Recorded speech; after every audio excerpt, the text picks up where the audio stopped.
A'udzubillahi Bismillahirrahmanirrahim.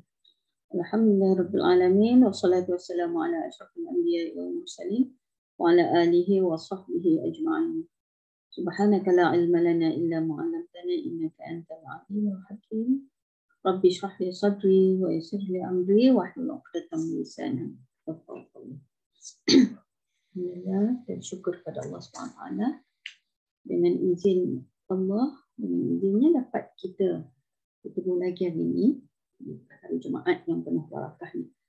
InsyaAllah kita sambung tadabbur surah An-Nur lah kan. Hari itu kisah Aisyah yang telah difitnah. Ini masih dalam kisah berkenaan lagi. Bismillahirrahmanirrahim.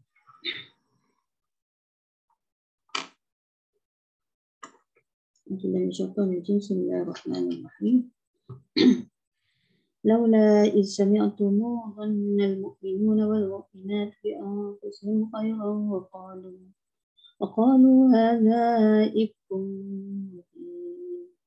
Laula ja'u 'alayhi bi arba'ati syuhada' fa idh lam ya'tu bi syuhada'i fa ulaika 'inda Allahi kadhibun.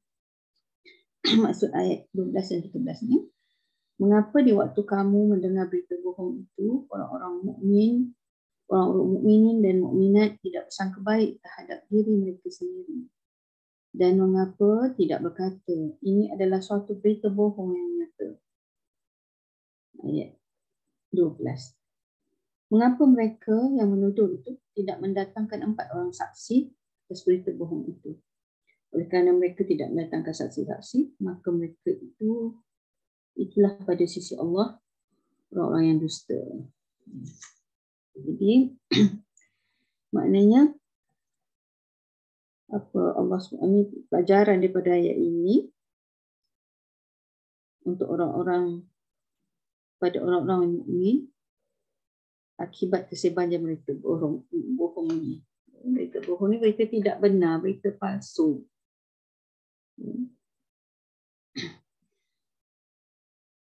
Dusta lah, berita yang tidak benar sama sekali.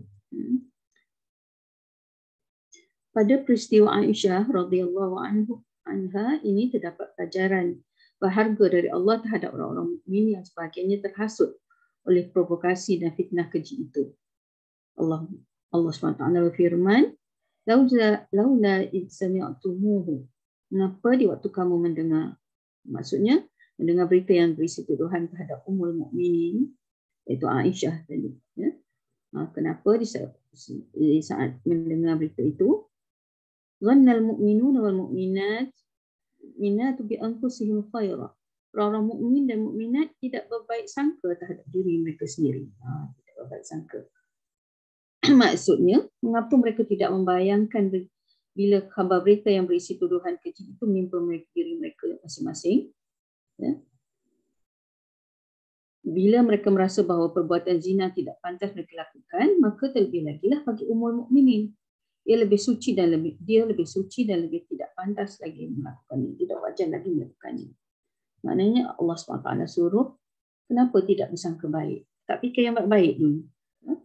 Sebab Aisyah ni bukan sebarangan orang. Tak pernah dia berakhlak buruk pun. Jadi ramai di kalangan mereka, makna orang-orang yang kenal Aisyah sendiri. Orang-orang mukmin, sebab Allah sebut orang mukmin ini. Mukminin mukminat, bukan orang lain yang tak kenal. Di kalangan sesama mereka. Kenapa tak sangka baik dulu? Macam kita lah, dengar berita kan. Dengar berita, orang yang kita kenal tentu terlintas pada kita, takkanlah kan. Takkanlah dia buat macam ni. Kan? Orang cerita macam bukan, misalnya kata ni, nampak orang kawan tu keluar dengan suami orang ke, alhamdulillah kan. Kita fikir entah adik dia, entah abang dia, pak saudara ke kan. Macam tu fikir. Takkanlah. Maknanya jangan cepat bersangka buruk. Jadi kalau kita cepat bersangka buruk tu, syaitan mulalah. Dia tambah lagi, iyalah kot. Dia tu macam tu. Mulalah kan. Kita asalnya kita tahu dia baik, tapi kita fikir pula, Dia tu pernah juga macam dia tu mungkin juga sebab dia ada juga kawan-kawan mula syaitan bagi dia apa hasut supaya berita yang asalnya tak pasti itu akhirnya kita terus yakin. Zannal mu'minin ni Allah sebut di sini zan ke arah bersangka baik. Zan dia 70% keyakinan. Kalau syak tu dia 50. Jadi kenapa tidak lebih kepada nak sangka baik kan? Jadi menurut satu pendapat, firman Allah SWT di atas merupakan ucapan yang juga pernah diucapkan oleh Abu Ayyub Khalid bin Zaid Al-Ansari dan isterinya radhiyallahu anhuma. Hal ini termaktub pada riwayat Muhammad bin Ishaq bin Yasar bahawa Abu Ayyub Khalid bin Zaid Al-Ansari pernah ditanya oleh isterinya Ummu Ayyub, "Wahai Abu Ayyub, apakah kamu mendengar apa yang dikatakan oleh orang-orang tentang Aisyah radhiyallahu anha?" Dia menjawab, "Ya, tapi omongan itu bohong. Apakah kamu pantas melakukan zina, wahai Ummu Ayyub?" Ummu Ayyub menjawab, "Tidak, demi Allah, aku tidak pantas melakukan. Tidak pantas, takkan sama sekali lah buat kan." Abu Ayyub kata, "Demi Allah, Aisyah radhiyallahu anha lebih baik daripada kamu, maka lebih tidak wajar lagi dia melakukannya." Kan pernah ada disebut kata Abu Ayyub pernah dia terlintas macam tu. Tapi dia tanya balik isteri dia, "Kalau kamu sukakah nak berzina?" Kan? Dia kata, "Takkanlah, sama sekali takkanlah aku nak macam tu kan." Jadi suami dia kata, Abu Ayyub kata, "Lebih-lebih lagi lah Aisyah." Siapa kan? Siapa Aisyah tu? Kita semua kenal. Jadi maknanya ada orang yang macam terlintas. Takkanlah kan? Ada orang yang bersangka baik macam tu. Tapi ramai orang yang terpengaruh dengan berita itu. Ramai orang yang terus bersangka buruk. Jadi kita lebih baik tersilap sangka baik daripada tersilap sangka buruk. Kita walaupun sebenarnya mungkin orang tu dalam kes lain lah, ni kes Aisyah memang sama sekali Aisyah tidak lakukannya. Kalau kes orang lain kita tersilap sangka kan. Kalau betul pun dia buat macam tu, tapi tidak adalah lebih baik kalau kita bersangka buruk, mengharapkan yang baik. Kita takkanlah dia macam tu, harap-harap tidaklah. Kan? Itu lebih baik daripada kita, "Oh ya ke? Tak sangkalah pula." Perkataan kita macam tu kan. Sikit je perkataan kita, tapi kita ada saham. Jadi apa-apa pun kita kena bersangka baik. Bersangka baik ni maknanya kita dalam fikiran kita tak terlintas benda yang buruk dan perkataan kita tu menafikan. Kita menafikan kan? Kita menafikan. Apa-apa pun cepat kita sebut yang baik-baik. Walaupun orang kata, ada bukti, jelas sangat bukti dia. Ada orang macam-macam lah. Ada saksi lah, orang tengok sana sini situ. Macam-macam lah. Kita kata, takkanlah. Tak mungkin lah. Minta lindung daripada Allah SWT. Kan? Orang baik-baik, takkanlah sanggup buat yang buruk. Jadi kita nafikan, kita kena bersangka baik. Dalam apa keadaan pun. Dengan sesiapa pun. Kita dengan suami, kita dengan anak-anak, kita dengan kawan-kawan. Kalau orang cerita yang buruk-buruk, kita tak usah mudah terima. Dalam tu kita berdoa. Mudah-mudahan tidak berlaku. Mudah-mudahan bukan macam ni. Kan? Ketika turun ayat ini, Allah menyebutkan orang-orang yang mengatakan tuduhan keji dari kalangan orang-orang yang suka menyampaikan berita dusta dalam firman-Nya. Dalam surah An-Nur ayat 11 ni. Sebelum Innal ladzina ja'u bil ifki usbatum minkum. Sungguhnya orang-orang yang membawa berita bohong itu adalah dari golongan kamu juga. Maknanya di kalangan dia orang jugalah. Bersama mereka juga. Dalam rombongan yang sama. Dalam rombongan yang sama itu mereka sama-sama dah kenal, pergi dengan tujuan yang sama, balik dengan tujuan yang sama. Tentulah baik sesama mereka. Dan timbul juga masalah. Mereka itu adalah Hasan dan teman-temannya yang telah menyampaikan khabar berita dusta tersebut. Ada seorang bernama Hasan. Ya. Dan Allah berfirman, "Laula iz sami'tumuhu dhanna al-mu'minuna wal mu'minatu bi anfusihim khayran wa qalu hadza ifkun mubin." Ayat inilah. Mengapa di waktu kamu mendengar berita bohong itu, orang mukminin dan mukminat tidak bersangka baik terhadap diri mereka sendiri? Dan mengapa tidak berkata, ini adalah suatu berita bohong yang nyata. Maknanya apa pun kataan tu akan kita perkataan tu dia ucapkan. Ucap yang baik tu bermakna kita tak nak yang buruk-buruk tu. Ya? Dalam kalau boleh dalam fikiran, dalam hati kita tak suka perkara itu berlaku. Lebih-lebih lagi lah kepada orang-orang yang kita sayang, orang-orang yang kita anggap orang baik selama. Na'udzubillah. Takkanlah. Mudah-mudahan Allah lindung daripada perkara itu semua. Bagaimana yang dikatakan oleh Ayub dan isterinya. Tadilah. Firman Allah, "Wannal mu'minin wal mu'minat fi anfusihim khair." Mengapa orang-orang mukmin dan mukminat tidak berbuat baik sangka terhadap diri mereka sendiri? Artinya mengapa mereka tidak baik sangka? Padahal mukminin tergolong ahlul khair, orang-orang yang selalu berbuat baik. Dan ia justru lebih utama dalam sisi kebaikan daripada mereka. Banding dengan orang lain, Aisyah adalah orang yang paling baik, kan? Yang paling baik itu lebih lagi lah. Perkara itu berlaku pada dia, jadi jangan mudah kita berburuk sangka.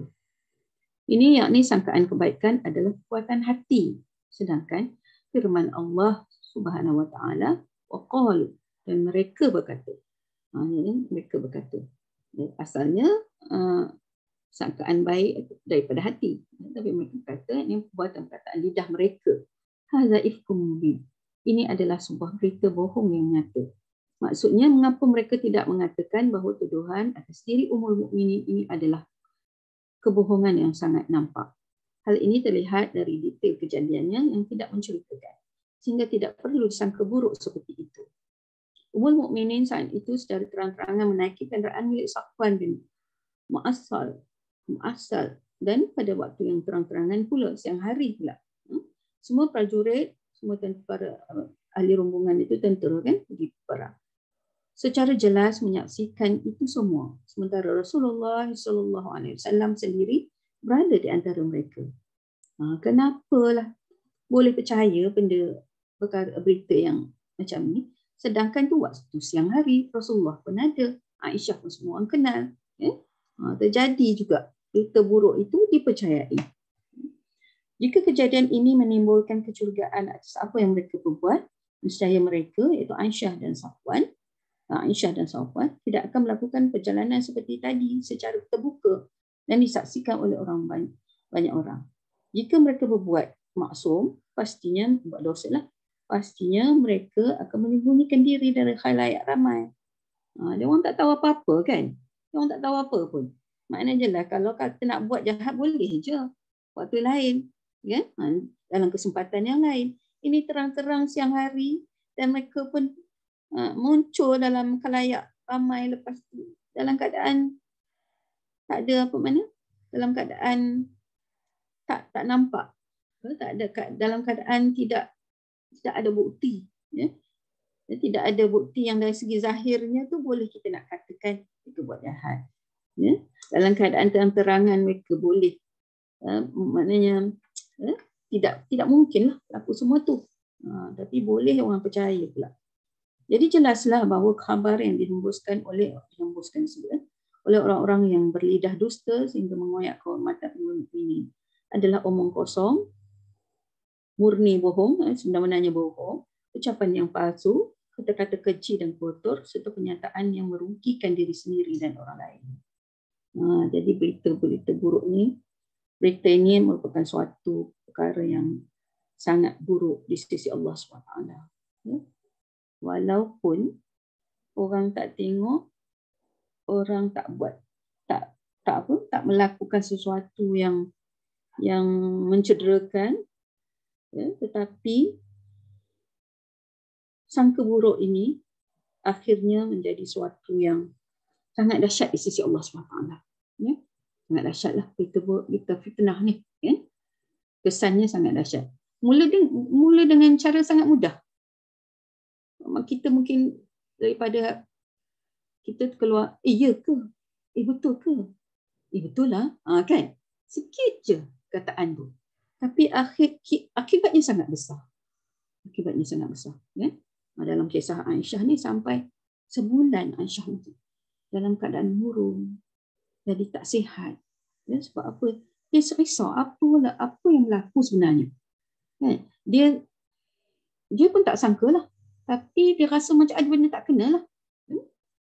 Jadi dah susah hati tu sampai demam lah akhirnya, sampai sakit lah.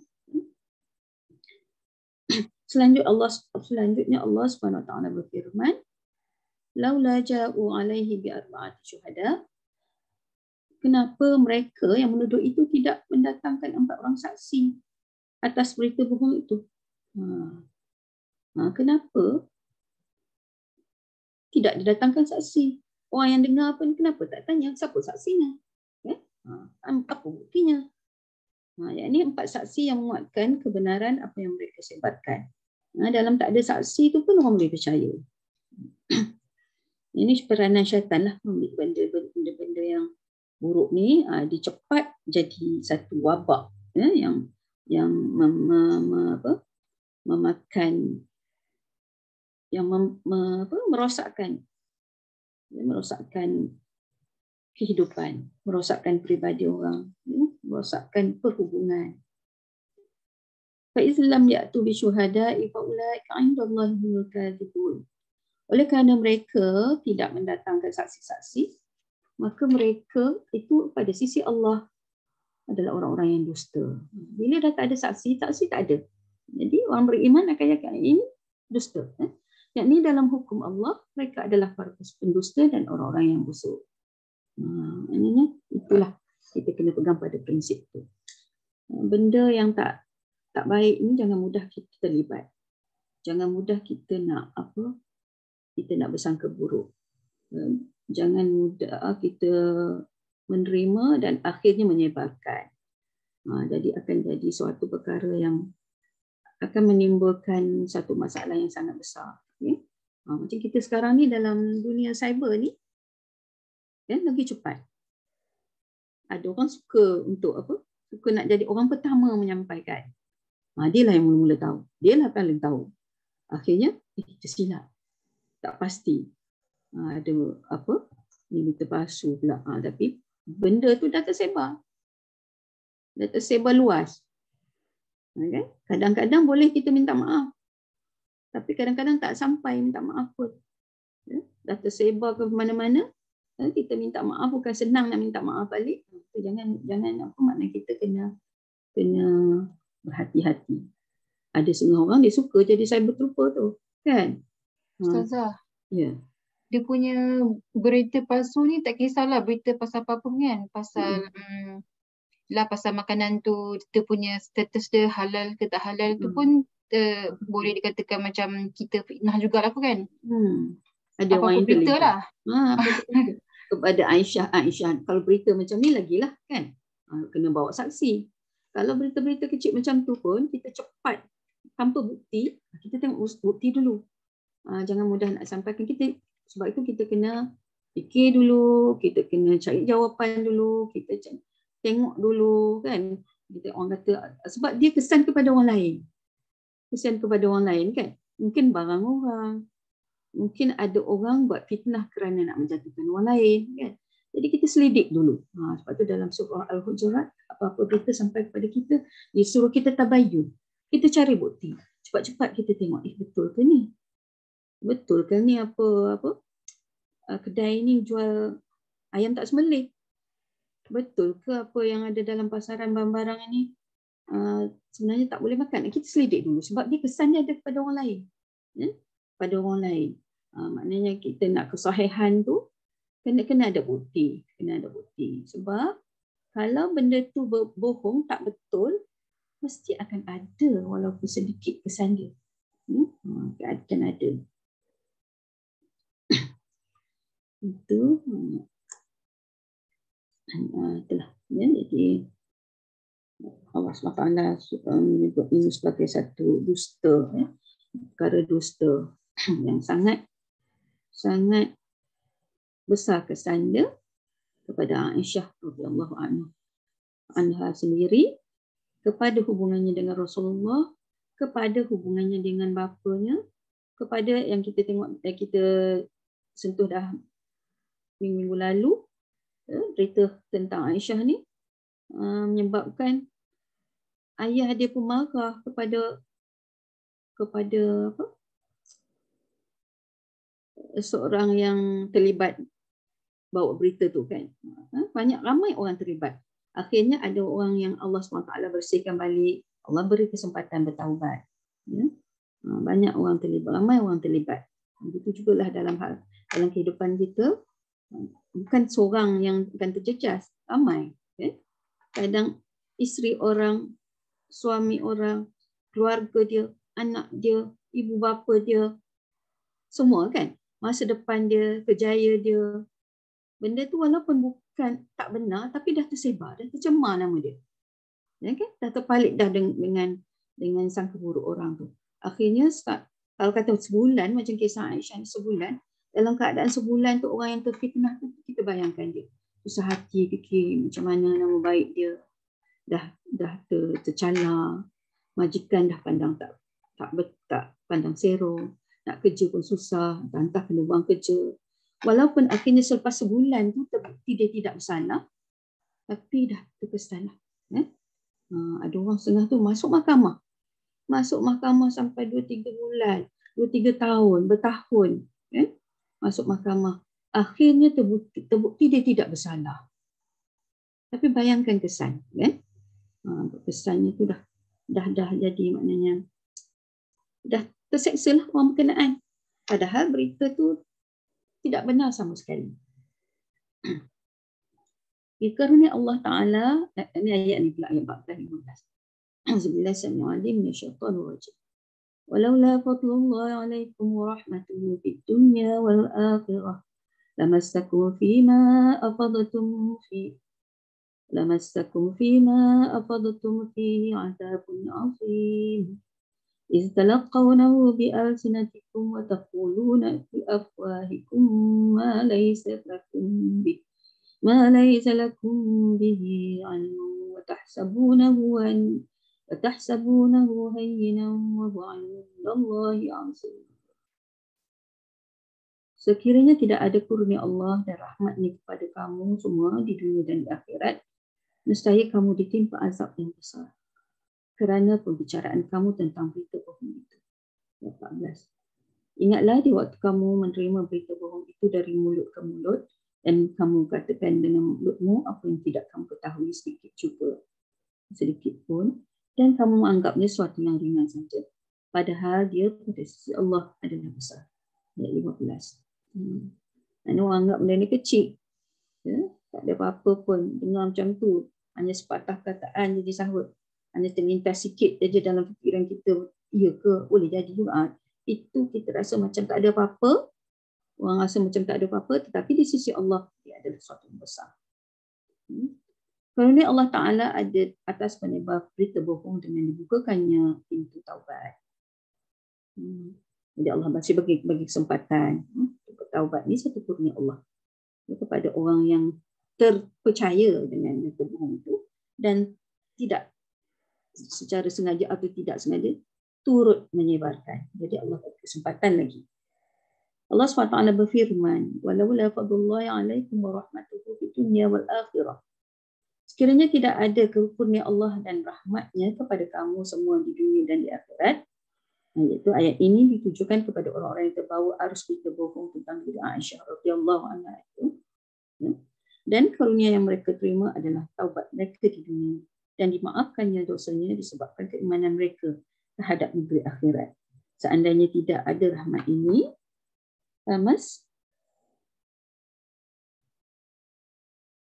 lamassakum fima afadtum fihi azabun azim. Nescaya kamu ditimpa azab yang besar kerana pembicaraan kamu tentang berita bohong itu. Jadi Allah SWT masih beri kesempatan. Ya?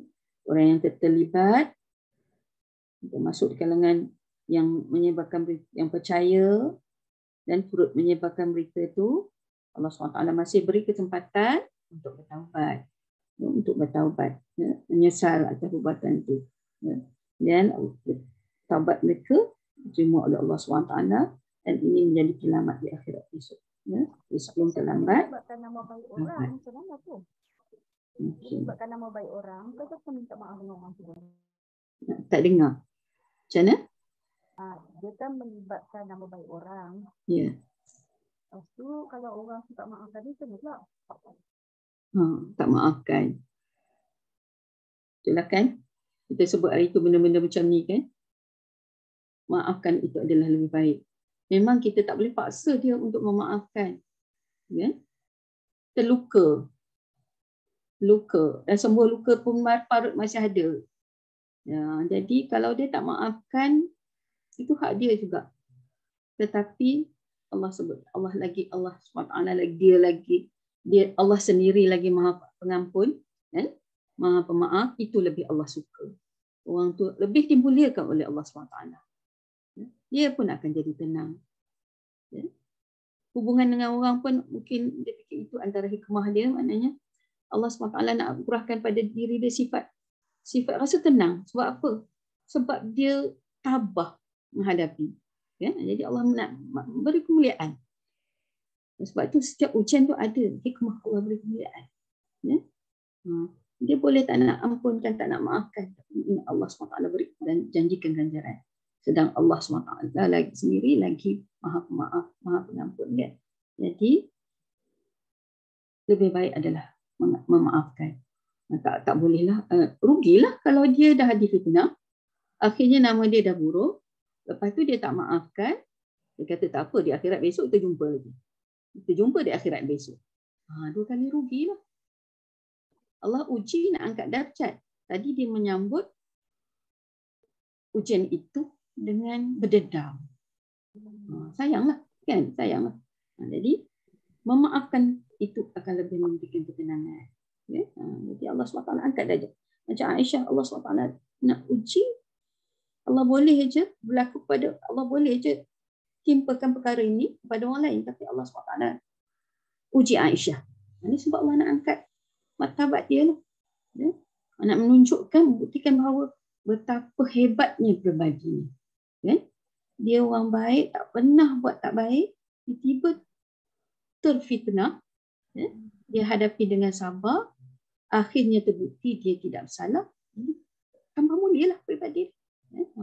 Macam itulah. Ya? Maknanya walaupun kita dah terluka, orang kata parut ada, janganlah parut itu kita apa? Sekali-sekala duk gosok-gosok pula. Kopek-kopek pula. Berdarah balik. Yang sakit siapa? Sakit kita kan? Biarlah dia sembuh, dah sembuh, alhamdulillah. Ya? Ada kenangan. Kenangan itu menyebabkan kita lebih tabah untuk menghadapi masa depan. Mungkin kena tu masa muda, masa budak-budak lagi. Kehidupan kita ni kita tak tahu sampai bila kan. Kita harap apa yang ujian Allah itu menjadi bekal untuk kita hadapi kehidupan masa depan. Menjadi lebih kuat. Masa dulu kita dah pernah dah lalui macam ni. Jadi bila zaman dah tua-tua besok, kita ingat. Jadi akan jadi kuat, lebih kuat lah. Kita boleh beri peringatan kepada orang lain, beri nasihat kepada orang lain. Ujian yang itu besar dah dihadapi. Maknanya yang lain tu kita anggap insya-Allah mudah lah. Kan? Jadi mudah-mudahan itulah. Ya, setiap apa yang berlaku tu ada hikmahnya. Kat mana tu? Jadi ayat ini berlaku bagi mereka yang memiliki iman. Maka Allah Subhanahu Wa Taala memberikan kurnia berupa dibukakannya pintu taubat disebabkan keimanan mereka. Maknanya di kalangan mereka ni orang yang beriman juga, tapi dia terpengaruh, dia terpedaya dengan bisikan syaitan. Mereka itu di antaranya Mistah. Mistah tu ya, kan yang dia yang terlibat juga tu. Akhirnya Sayyidina Abu Bakar tak nak bagi sumbangan kepada dia dah tu, sebab dia terlibat kan. Akhirnya Allah SWT berikan keampunan. Mereka sedar sebab mereka pun orang baik juga. Hasan bin Sabit, Hasan yang cerita, dia tengok cepat sangat dia buruk sangka.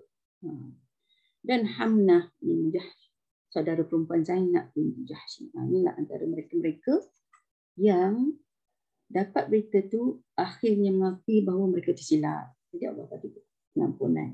Dan mereka mohon ampun kepada Allah SWT. Kalau tak minta ampun, Allah SWT tak maafkan. Jadi Tidak ada sebab untuk mereka tidak mau minta ampun. Sebab bukan terlibat. Mereka tak kena mengena pun. Ya, tak ada kena mengena pun. Jadi itulah yang mereka terlibat pun dengan makna dengar, mungkin sampaikan.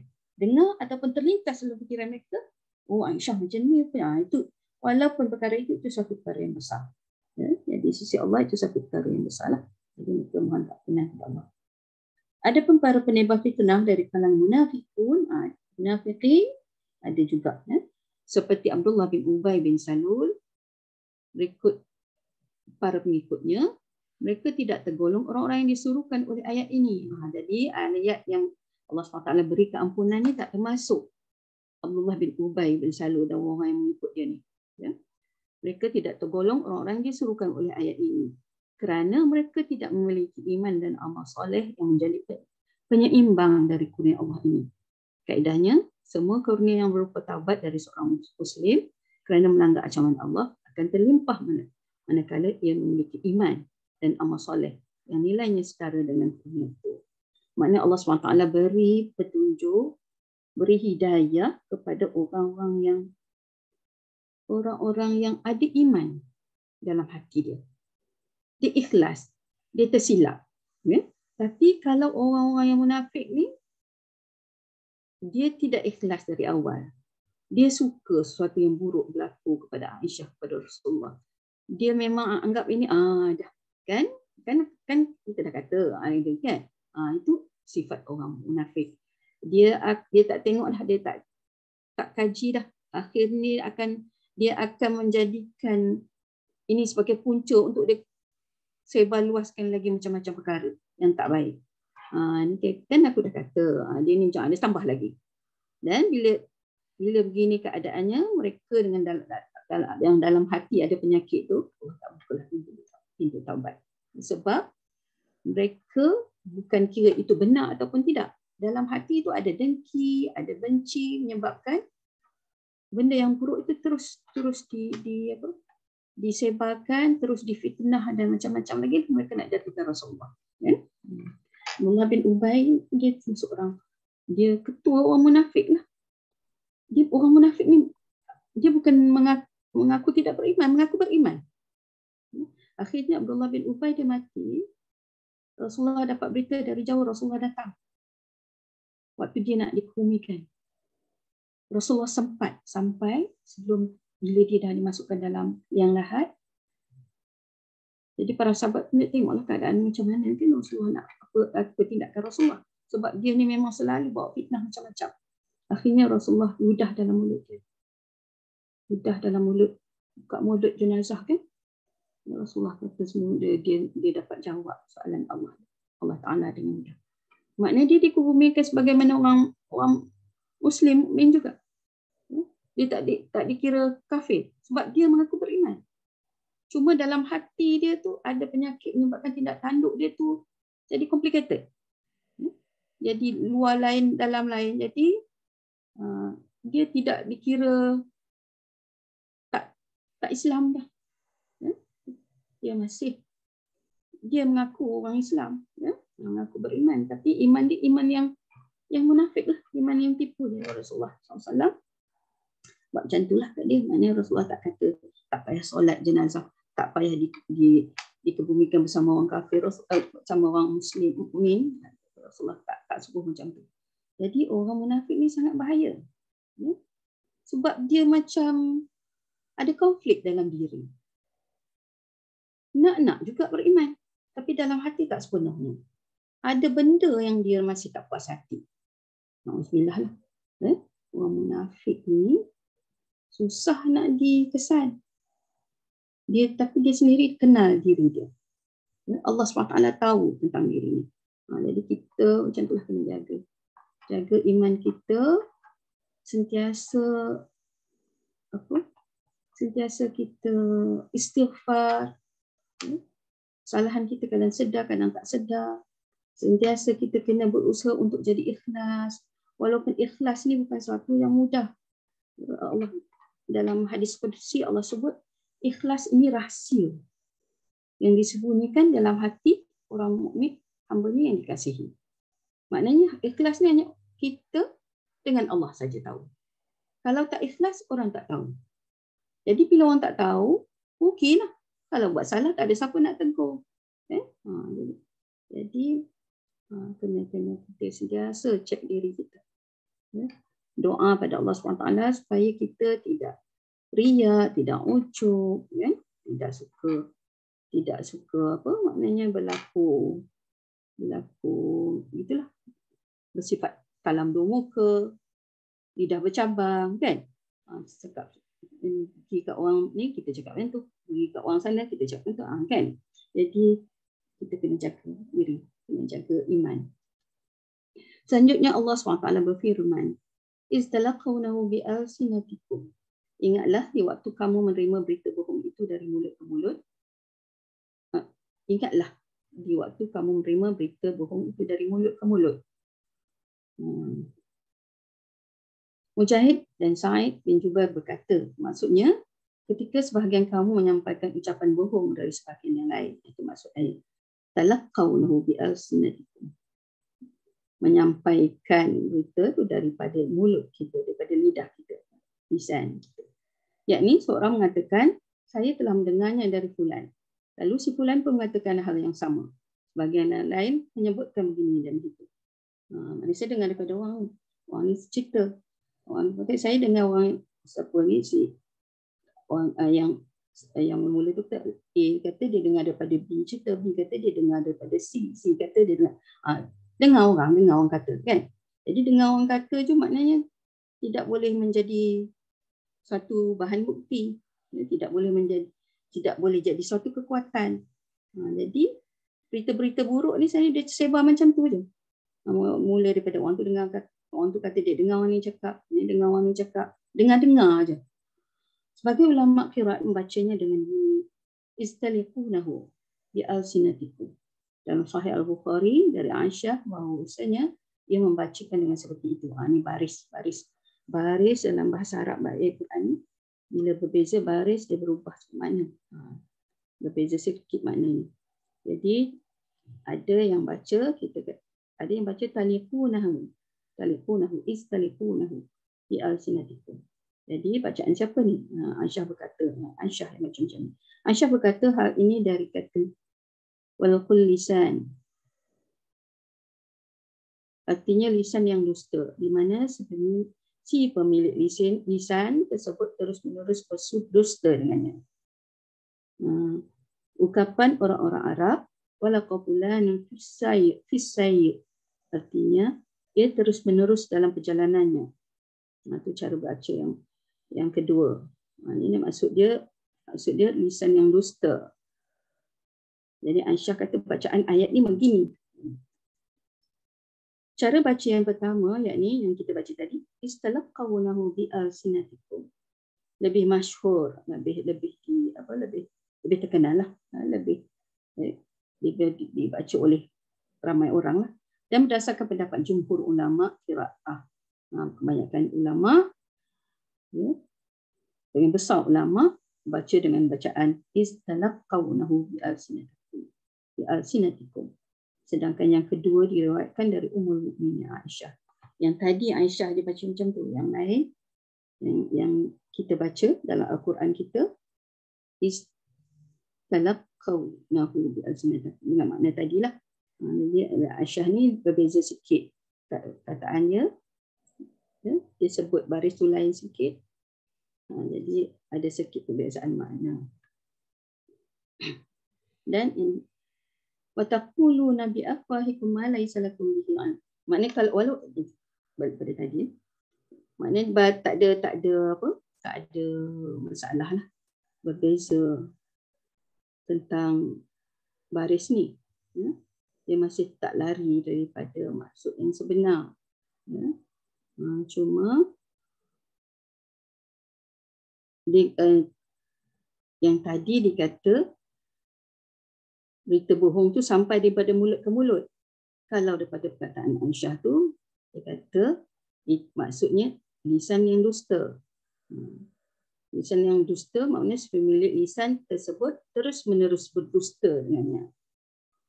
Lebih kurang juga lah maknanya. Kan? Jadi makna kan, kalau orang baca dengan baris macam tu, kali istalifunahu bi asnatikum, betul juga. Tapi kita memilih bacaan yang satu lagi ni lah, yang ini yang kita baca ni. Wa taquluna bi afwahikum ma laysa lakum bihi ilm. Dan berikutnya, dan kamu katakan dengan mulutmu apa yang tidak kamu ketahui sedikit pun juga. Tegasnya kamu mengatakan sesuatu yang tidak pernah kamu ketahui. Allah melanjutkan firman-Nya, wa tahsabunahu hayyinan wa huwa 'indallahi 'azim. Dan kamu menganggapnya sesuatu yang ringan sahaja, padahal dia pada sisi Allah adalah besar. Jadi perkataan ini yang akhirnya tersebar luas, akhirnya menimbulkan suatu akibat yang buruk. Jadi di sisi Allah dia adalah sesuatu yang sangat besar. Keluar daripada mulut orang satu patah kataan, tak besar mana. Tak ada apa-apa, orang manusia tak rasa apa-apa, tapi di sisi Allah akibatnya sangat besar.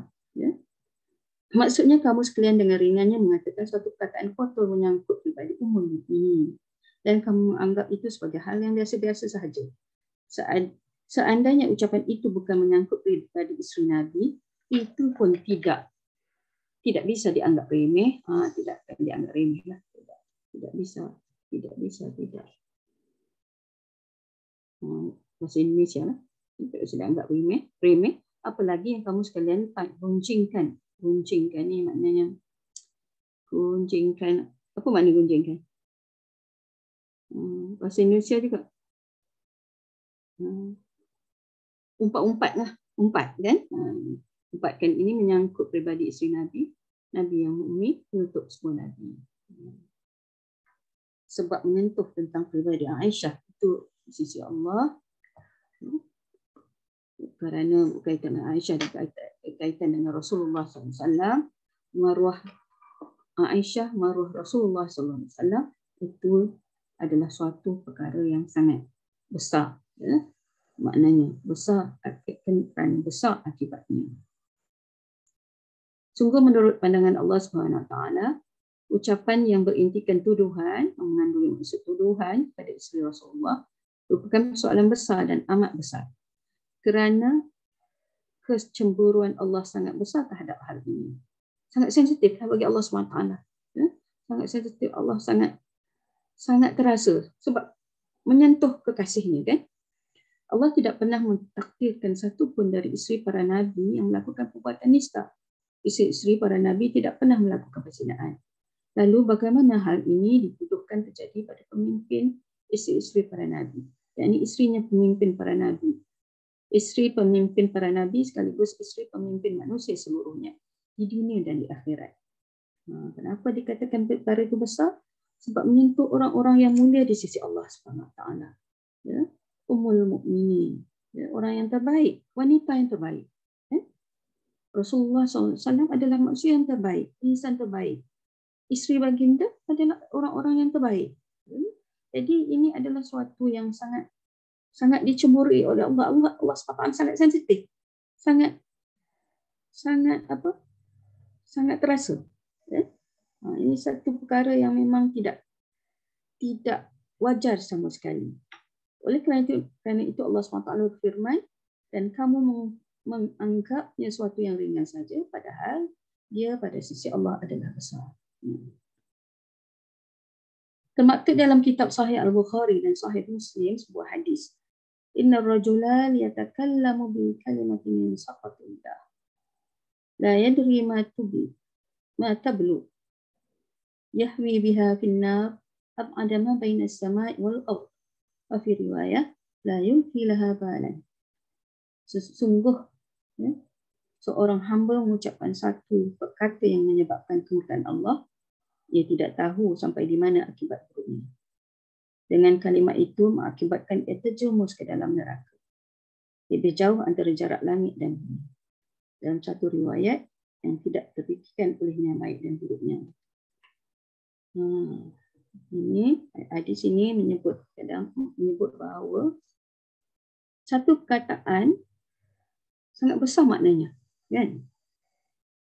Kadang-kadang satu perkataan tu kita tak tahu Allah sangat buruk akibatnya, ya, dan hingga kan boleh menyebabkan terjerumus ke neraka. Sehingga kan disebut lebih jauh antara jarak langit dan bumi. Maknanya setiap perkataan yang keluar daripada mulut kita tu ada maknanya. Kan? Ada maknanya kepada kita, ada maknanya di sisi Allah SWT. Jadi ayat ini, hadis ini nak menyuruh kita supaya berhati-hati sentiasa. Ya? Apa yang terlintas di fikiran, apa yang terkeluar di mulut, kita kena tahu setiap sesuatu ada akibatnya. Faman ya'mal misqala dzarratin khairan yarah. Faman ya'mal misqala dzarratin syarran yarah. Walaupun sebesar zarah kita buat baik, ada kesannya, ganjarannya. Walaupun sebesar zarah kita buat jahat, ada kesannya. Itulah. Walau satu perkataan itu, yang perkataan itu buruk, perkataan keluar pada kita, setiap perkataan keluar pada kita ada kesannya. Kalau baik, baiklah dia. Kalau buruk, sampai bawa ke neraka. Walaupun hanya satu kalimah. Itu kita kena sentiasa berhati-hati. Sebab tu orang mukmin dia tak boleh. Dia kena fikir panjang. Bukan termenung itu kan. Tak satu nak buat tu kena fikir. Tak boleh pakai lepas cakap macam tu. Tak boleh lepas cakap. Tak boleh lepas cakap. Tak boleh mudah buruk sangka. Jadi kerana buruk sangka tu lah kadang-kadang orang cepat terkeluar tu. Kadang-kadang sengaja, kadang tak sengaja. Ada masa tak sengaja, tapi keluar perkataan. Ini sebab dia jadi biasa lah. Kadang-kadang orang melatah kan. Kita tengok. Bukan kita nak tuduh orang melatah ni semua. Ini kan benda tak sengaja kan. Tapi kadang-kadang bila terkeluar tu kita kata, oh rupanya benda tu simpan kan. Simpan. Dia ada dalam kepala dia. Kan tak sengaja. Tiba terlatah keluar. Jadi kita kena jaga fikiran kita, hati kita. InsyaAllah mulut terpelihara. Dia datang daripada dalam. Mulut sangka tu bermakna tak kenal lagi Aisyah ke. Kan? Tak kenal Aisyah ke sebabkan terpercaya dengan berita yang macam tu. Itu bagi orang yang beriman. Bagi orang yang munafik, kenal Aisyah tapi tak suka. Kan? Tak suka. Benci. Dengki. Jadi mudah ajalah satu perkataan itu menjadi perkataan yang berkembang, tersebar dalam masyarakat, akhirnya timbul macam-macam kesan buruk. Jadi kita kena hati-hati. Kena apa? Fikir, jangan mudah bersangka buruk. Kena cari bukti. Kena ada saksi. Kena tanya orang. Jangan mudah terima. Lebih baik terlajak bersangka baik daripada terlajak bersangka buruk. Tak rugi kalau kita sangka buruk. Sangka baik kat orang tak rugi. Kalau kita terkena pun Allah SWT Maha mengetahui. Kita sangka buruk, rupa-rupanya orang tu menipu. Kita terpedaya. Tak apa, Allah Maha mengetahui. Jangan kita tipu orang. Kita tertipu tu Allah SWT masih kasih kita. Kalau kita menipu, kan, kita menipu, itu maknanya suatu yang memang tidak baik untuk kita lah. Rugi. Kalau kita tertipu tu orang kata rugi. Orang yang mudah kena tipu ni orang yang lembab, fikiran lembab lah. Lembab, mudah terpedaya, slow sangat. Tak boleh fikir macam tu pun. Kan? Biarlah. Biarlah daripada kita akhirnya menipu orang. Baik-baiknya kita jagalah. Kalau selalu tertipu pun kita jadi orang yang lemah. 2 kali kena tipu, 3 kali kena tipu. Kenapa jadi macam tu? Jadi kita kena jaga diri. Jaga perkataan kita. Ustazah. Ya. Kadang-kadang kan macam kita ni dah try mengelak lah untuk apa, tak nak macam mengumpat ke ataupun yelah cakap benda-benda yang tak elok dekat orang lain kan. Tapi macam kita macam dah cuba lah untuk menyendiri sebab nak mengelakkan daripada bercakap kan. Cakap benda-benda yang tak elok, tapi bila dah berjumpa dengan kawan-kawan tu kadang nak terlepas juga. Terlepas juga macam nak macam kita cakap benda yang tak elok kan. Tu macam So macam kalau dah benda dah terlepas tu macam mana kita nak buat? Nak inilah betulkan balik lah maksudnya. Nak apa kita perlu minta maaf dekat orang tu yang kata kita ada macam tergosip pasal dia ke macam tu ke macam mana? Kalau urusan tapi kadang bila kita nak bagi tahu dekat orang tu kita sebenarnya macam segan, kita malu macam yelah kita dah cakap orang tu macam tu, lepas tu kita nak bagi tahu kita sebenarnya kita ada terngumpat pasal ni ini minta maaf boleh tak macam tu kan. Macam segan kadang kan. Kalau itulah macam mana nak buat. Yang penting kita jujur.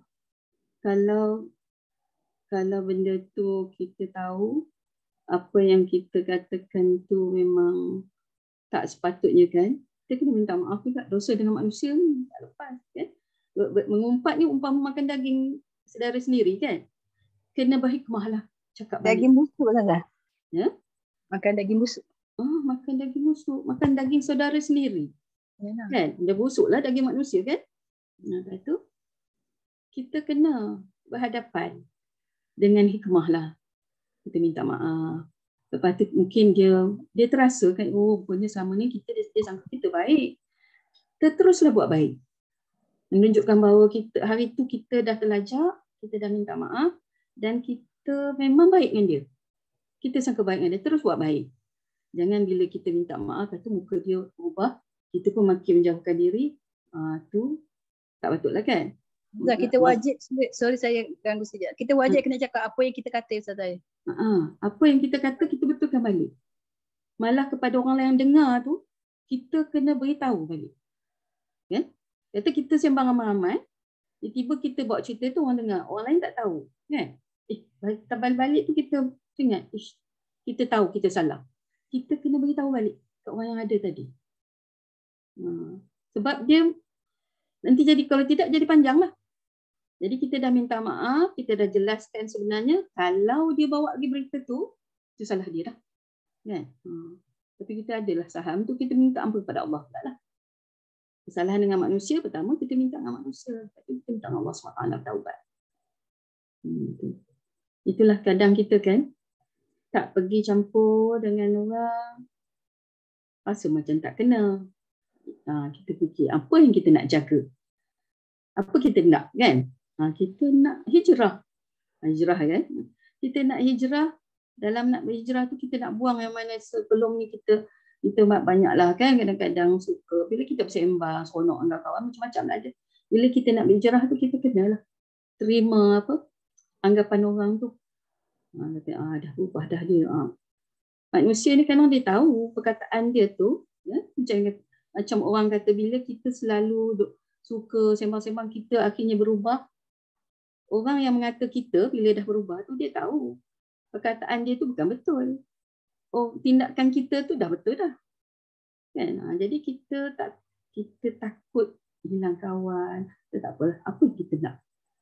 Kita nak pilih yang mana? Nak jaga iman kita ke nak jaga hubungan ini? Bukanlah bermakna kita kena duduk seorang. Tapi ada kalanya kita kena hijrah macam tu kan. Jadi kita buatlah alasan tak nak campur. Ada hal, ada urusan. Biarlah orang kata dah berubah nampaknya. Kan? Dah jadi alim.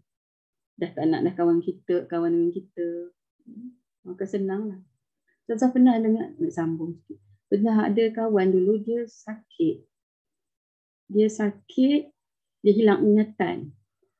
Selepas dia hilang ingatan, dia sembuh, dia jadi orang yang sangat baik. Dia tak suka bercakap banyak, dia cakap benda, dia dah pulih, dia sembuh dah. Tapi bila jumpa kawan-kawan kata, nampak ni macam teruk lagi. Padahal dia sendiri kata, dia dah sembuh. Dia dah pulih, cuma dia tak nak jadi macam dia yang dulu. Itu kan dah sihat kan? Orang kata dia sakit teruk lagi daripada dulu. Siapa yang sebenarnya sakit? Kan? Itulah. Tapi dia boleh ingat sahabat kawan-kawan dia lama Ustaz. Dia ingat. Masa dia sakit tu dia ingat banyak benda. Dia ingat dia kata dia pergi duduk depan orang ramai. Pergi duduk di kantin, dia cakap sorang-sorang. Dia ingat. Ada tahap-tahap lah orang sakit jiwa ni kan. Orang stres ni dia ada macam-macam tahap. Dia tahap dia macam tu, dia boleh ingat. Jadi kita dalam dunia sekarang ni, penuh fitnah ni, kadang-kadang kita tak boleh beza juga orang sihat dengan orang sakit. Yang penting di sisi Allah kita sihat. Pelihara lidah, pelihara akal fikiran, pelihara segala yang kita mampu lah. Sebab apa? Sebab nak selamat di akhirat. Wallahu a'lam bissawab. Okey, ada soalan tak? 2 minit. Tak ada dah. Kalau tak ada, kita berhenti setakat ni. InsyaAllah kita sambung 2 minggu lagi ayat 16. Ya, ayat 16 lah. Halaman 346. Jadi kita doa sikit. Lepas tu kita akhiri dengan tasbih kafarah. A'udzubillahi samii'il 'aliim minasyaitonir rajiim. Bismillahirrahmanirrahim. Alhamdulillah rabbil alamin. Hamdan hamidan. Hamdan syakirin. Hamdan yuwafi ni'amahu wa yukafi mazidah. Ya Rabbana lakal hamdu kama yanbaghi jalali wajhika wa 'azimi sultanik. Allahumma salli wa sallim ala sayyidina Muhammad wa ala alihi wa sahbihi ajma'in. Allahumma inna nas'aluka salamatan fid din wa 'afiyatan fil jasad wa ziyadatan fil 'ilm wa barakatan fil rizq wa tawbatan qabla al-maut wa rahmatan 'inda al-maut wa maghfiratan ba'da al-maut. Allahumma hawwin 'alaina fi sakaratil maut wal najata minan nar wal 'afwa 'inda al-hisab. اللهم اغفر لنا ذنوبنا ولوالدينا وارحمهم كما ربنا صغارا. اللهم اغفر لنا ذنوبنا لوالدينا واجدادنا وجداتنا ولمشايخنا لازواجنا لابنائنا لاخواننا لمن اوصانا بالدعاء ولمن احسن الينا لجميع المسلمين والمسلمات برحمتك يا ارحم الراحمين. ربنا هب لنا من ازواجنا وذرياتنا قرة اعين واجعلنا للمتقين اماما. ربنا عليك توكلنا وإليك أنبنا وإليك المصير. الله فقهنا في الدين وعلمنا التأويل واهدنا إلى صراطك المستقيم. اللهم إنا نعوذ بك من الكفر والفقر ونعوذ بك من الفسوق والعصيان والنفاق. Ya Allah, ya Tuhanku, lindungilah kami daripada perbuatan kufur dan fakir. Lindungilah kami daripada melakukan dosa maksiat dan bersifat nifak. Lindungilah kami daripada bersifat riya, ujub dan takabur, daripada sum'ah dan berakhlak buruk. Ya Allah, ya Tuhanku, berkatilah kami dalam majlis ilmu yang kami hadiri. Jadikanlah kami orang yang faham agama. Jadikanlah kami orang yang sentiasa memohon petunjuk dan hidayah. Ya Allah, tunjukkanlah kami jalan yang lurus. Ya Allah, peliharalah iman kami. Peliharalah kata-kata kami. Peliharalah tindak tanduk kami. Jadikanlah kami orang-orang yang beriman, yang bertakwa di sisimu. Rabbana alaika tawakkalna wa ilaika anabna wa ilaika al-masir. Rabbana la tuzigh qulubana ba'da idh hadaytana wa hab lana min ladunka rahmah innaka antal wahhab. Rabbana atina fid dunya hasanah wa fil akhirati hasanah wa qina adzaban nar. Subhana rabbika rabbil izzati amma yasifun. Wassalamun ala mursalin. Walhamdulillahi rabbil alamin. Amin, amin ya rabbal alamin. Akhiri dengan tasbih kafarah. Ya. Kasih Ustazah. Sama. Kasih semua. Wassalam. Okay. Allah, kita akhiri dengan tasbih kafarah. Subhanakallahumma wa bihamdik, asyhadu an la ilaha illa anta, astaghfiruka wa atubu ilaik. Sama, nampak Amy cerita. Terima kasih Ustazah. Sama. Bye semua. Ustazah. Terima kasih semua. Assalamualaikum. Assalamualaikum. Salam.